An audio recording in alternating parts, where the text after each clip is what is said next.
Hey YouTube, I am here to try something a little different. I've been playing a new game called Hi-Fi Rush. Perhaps you've heard of it. It is an amazing game. I am absolutely loving it. And I kind of wanted to do more of a review style video. That's what we're gonna do today. So first of all, I want to say that this game is there's just something refreshing about it. Just something, just a little different, you know? Just something a little new. It's very much a rhythm action platformer.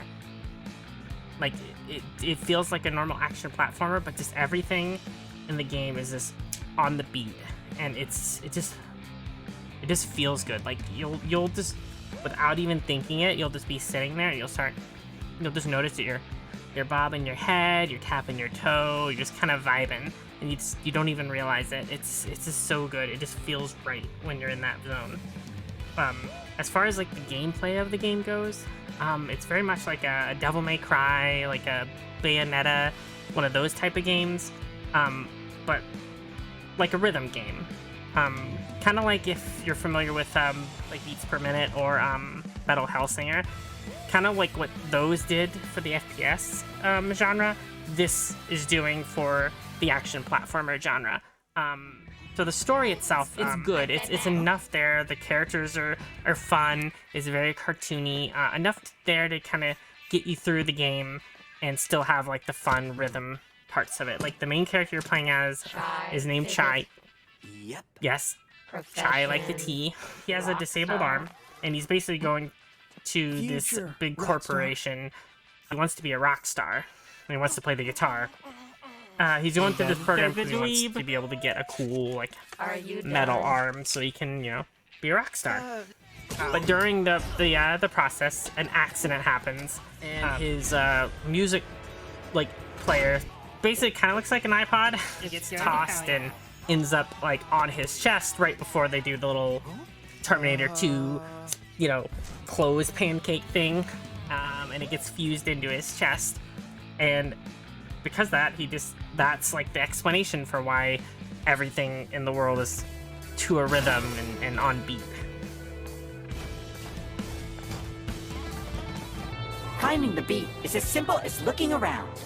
Even the environment reacts to the beat. I think this is what those young people call being in the zone. Maybe? But anyways, that's cool.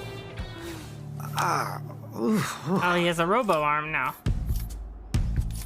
And he does get his cool metal arm, so, you know, win. He's all excited, but it turns out because of the little music thing, it didn't work for whatever they were planning on doing. And so he gets marked as like a defect. Foreign object warning. Looks like a defect. Take him in. And since they're trying to get rid of all the defects, they're basically sending robots after you. There's like there's bigger robots, little robots. You're fighting all robots left and right. There's robots everywhere.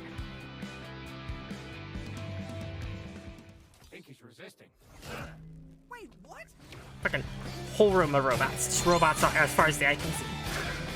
And you're basically running from them, and you end up bumping into this cool, the most adorable little robot cat. It's super cute. And it kind of ends up like bonding with you in like a way where it unlocks some kind of like gameplay type features and stuff.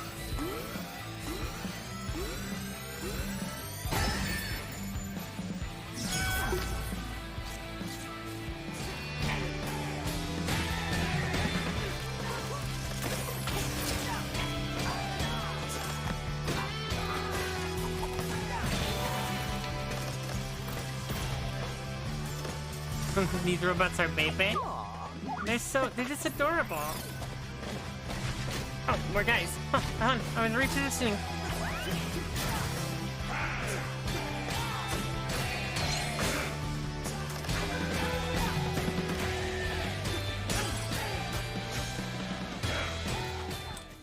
There's this girl, Peppermint, that talks through the cat, so the cat kind of becomes like a radio in a way. Basically exactly like a radio, actually. She's the reason to move the story forward, and she's trying to take down this corporation. And you don't really know why why she's working from it. I don't want to spoil any of the game. I don't want there to be any spoilers for you guys. But she kind of ropes you into this whole thing, helping her fight this corporation. It's also one of the games where when you're doing combos, unlike this nail a combo, you just get this, it just feels amazing. It's just because everything just feels like it's meant to be that way because of the fact that everything's on the beat. It just feels real. When you execute things perfectly, it just feels great. It's so great. Introducing the head of production, Rico! Oh, no. Oh my god, this fucking girl is like my favorite. She's like my favorite. Look at this. There you are, man. Messing with Rekka's crew, Rekka's production. And worst of all, yeah, Rekka's perfect, no defect record!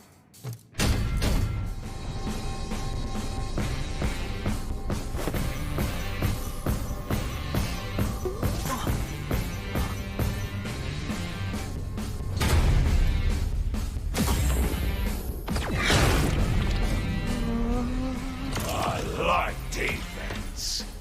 That's good. I like how they taste. Oh, that's bad. Inspection level 1 million.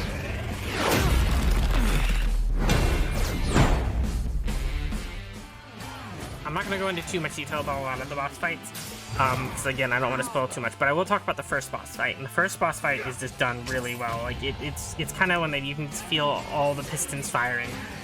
They do a real good job at, like, that giving you this big boss fight that you probably, if you played action platformers, you're used to the big boss with the big arms. It's nothing new. But they just do it in a way where you're dodging, you're hitting things on beat, there's like the weak points you're going for.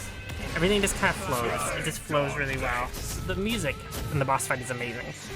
And that, which also brings me to another feature that's really great in the game. They actually have a streamer mode, because like all the music's original minus the boss fights. The boss fights are DMCA music. The first one is a really good track. It's a 9 Inch Nails track. But I played all that you're gonna see in this video. I played on stream, so I had their music, and their songs are bangers too.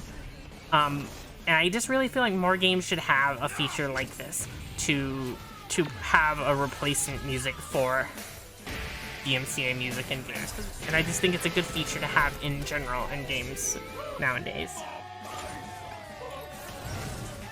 But after you defeat the boss, you end up going back to your hideout, and the hideout kind of functions like kind of like a menu, I guess. Like there's a wall you can go to for collectibles. There's a thing where you can read all the stuff you've collected throughout the game, all the like me or Peppermint more? text documents and stuff. You can talk to all the characters, get their opinion of whatever's happening in the story. You can listen to Chai's inner monologue. You can play around with the cat. Just kind of like a little in-between thing.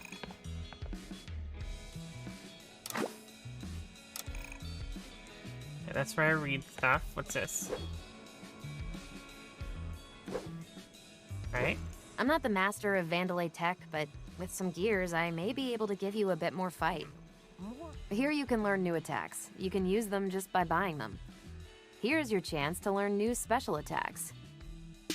But it's a game I cannot recommend enough. Like, even if you're only kinda interested in rhythm games, it's great, because like you don't fail if you're not on rhythm. They're pretty lenient to be on the rhythm part. And as far as like the actual combat goes, all attacks automatically happen on rhythm. So it's not like you have to only do your attacks on rhythm. You just get bonus damage if you do it on the point, like on rhythm. So you could actually play through the whole game and not be on rhythm. The game might be a little harder, but you could do it. So you don't have to be very good at rhythm games. Like, I'm not amazing at rhythm games. I love them, I'm just not that great. And then obviously, if you are really good at rhythm games, you can turn the difficulty up a lot more. You should really try this game. And it's also on Game Pass, so if you have Game Pass, there's no reason for you not to at least try it. It's not going to cost you anything. It's just, I cannot recommend it enough. I am not done with the game currently as the release of this video. So I will probably be finishing the rest of it up on my stream. But yeah, just wanted to try something a little new, kind of do a little more of a review video. Please let me know down in the comments what you guys thought, what you liked, what you didn't like. I'm just trying to come out with what type of videos people are wanting to see more on here. So I hope you guys all enjoyed it, and please go try this game. It's so great. Alright, I love you all. Bye. Uh-oh. Oh, ow. Whoa!